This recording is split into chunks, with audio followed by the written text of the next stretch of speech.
Terkasih, marilah kita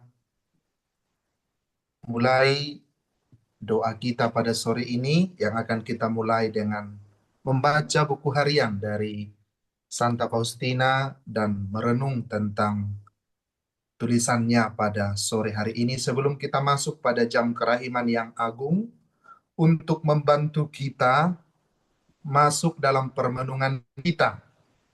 Karena setiap sore jam 3 pada saat kita masuk pada jam kerahiman, kita diajak dulu supaya kita memiliki fokus hal-hal apa yang perlu kita renungkan, kita doakan, kita bawa dalam doa kita, sehingga jam kerahiman kita itu sungguh memiliki makna dan sungguh mengena langsung ke dalam hati Yesus yang sedang sengsara di kayu salib, agar kita juga memiliki intensi-intensi pribadi pada saat kita merenungkan jam kerahiman itu sendiri dengan merenungkan terlebih dahulu catatan dari Santa Harian Faustina, buku harian Santa Faustina. Dalam nama Bapa dan Putra dan Roh Kudus. Amin.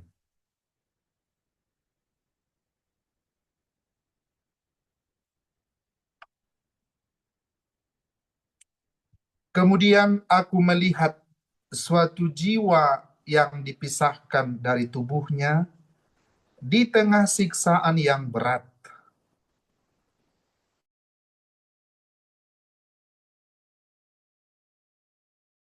Aku menyaksikan hal-hal mengerikan yang dikatakan tentang dia. Aku melihat jiwa anak-anak kecil dan jiwa anak-anak yang lebih tua, yang berusia sekitar 9 tahun, keluar dari jenis jurang berlumpur. Jiwa-jiwa itu kotor dan menjijikkan, menyerupai monster yang amat mengerikan, dan mayat yang membusuk. Tetapi mayat-mayat itu hidup dan memberikan kesaksian yang keras melawan jiwa yang menghadapi ajal itu. Padahal jiwa yang aku lihat menghadapi ajal itu adalah jiwa yang penuh dengan sorak-sorai dan sanjung puji di dunia.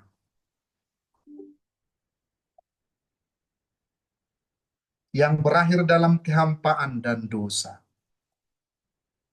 Akhirnya, seorang perempuan keluar dengan membawa sesuatu seperti air mata yang ditampung dalam pakaian kerjanya. Dan ia memberikan kesaksian yang sangat berat melawan dia. Sungguh saat yang mengerikan ketika orang wajib menyaksikan segala perbuatannya dalam kenistaan dan kepapaan. Tidak satu pun dari perbuatan-perbuatan itu akan tersembunyi. Semuanya akan menyertai kita menghadap penghakiman Allah. Aku tidak dapat menemukan kata-kata dan perbandingan untuk mengungkapkan hal-hal yang mengerikan seperti itu. Aku mendapat kesan bahwa jiwa itu tidak dikutuk.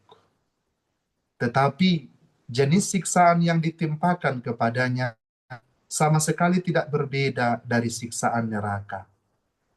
Perbedaannya hanyalah suatu hari siksaan ini akan berakhir. Saudara-saudariku yang dikasihi oleh Tuhan, kita tersentak, kita kaget membaca tulisan ini. Kita terkejut karena ini adalah pengalaman mistik seorang kudus, seorang suster yang dapat melihat bagaimana penderitaan jiwa itu di purgatorium sebelum dia akhirnya berbahagia bersama para kudus di surga. Kita terkejut, gambaran itu mengerikan. Kita terkejut, gambaran ini membuat kita takut bahwa apapun yang kita lakukan di dunia ini, entah itu kebaikan, entah itu kejahatan, ternyata menyertai perjalanan kita sampai kepada kehidupan yang akan datang. Bila kita merenungkan bacaan ini, digambarkan bagaimana jiwa itu dimurnikan, bagaimana jiwa mengalami pemurnian.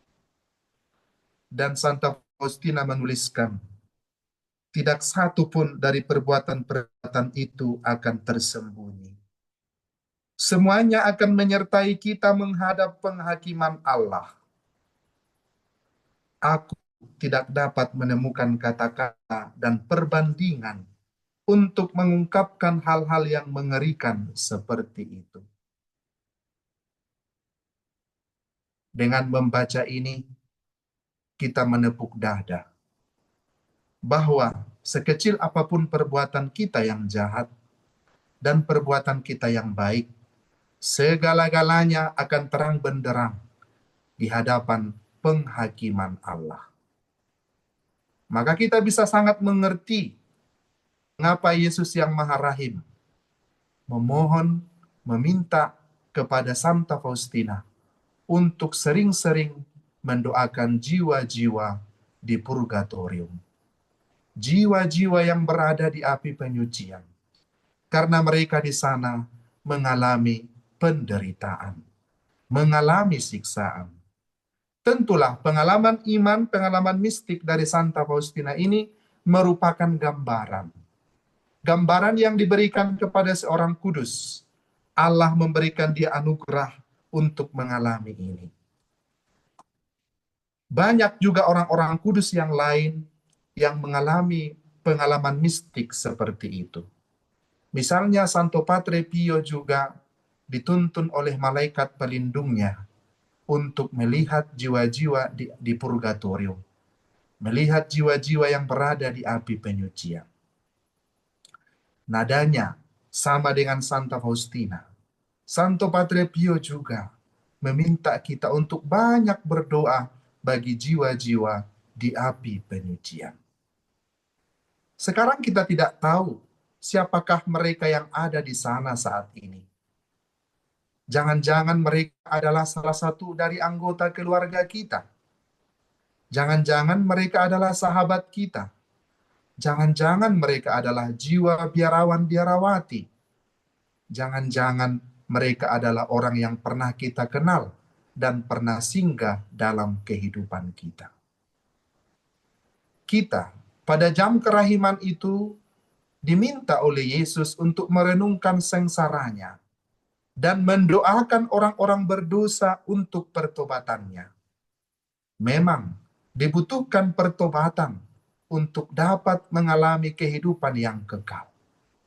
Selama kita masih hidup di dunia ini, kita diminta oleh Yesus untuk selalu memperbaharui diri, untuk bertobat dari segala dosa-dosa dan kelemahan kita.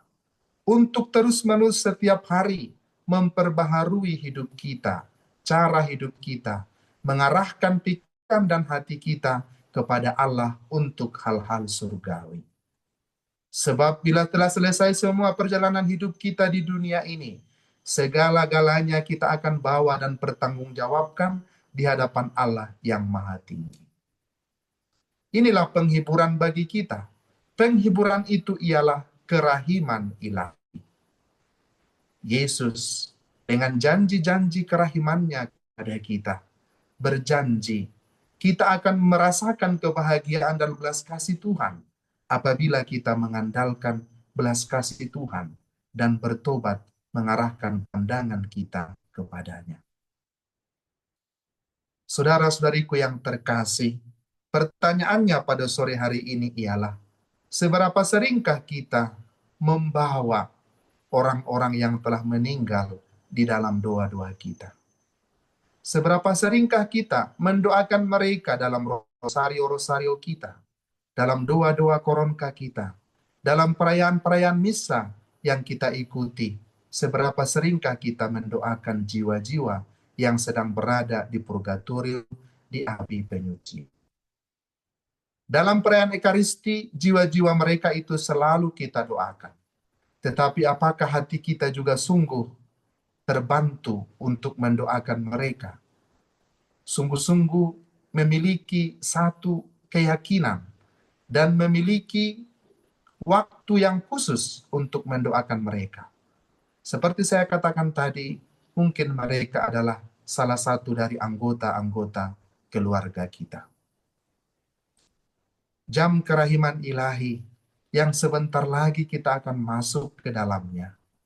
Mari kita benamkan seluruh diri kita, seluruh jiwa kita, agar hati kita juga dari hari ke hari semakin dimurnikan.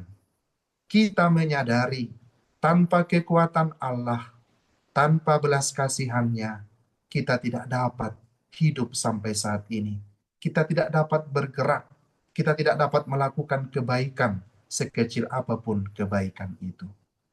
Kebaikan-kebaikan yang kita berikan, yang kita aktualisasikan, yang kita tunjukkan dalam hidup kita, mau juga menunjukkan kepada banyak orang bahwa Allah yang berbelas kasih itu berbuat baik melalui diri kita. Agar kita tetap menjadi pribadi-pribadi yang rendah hati.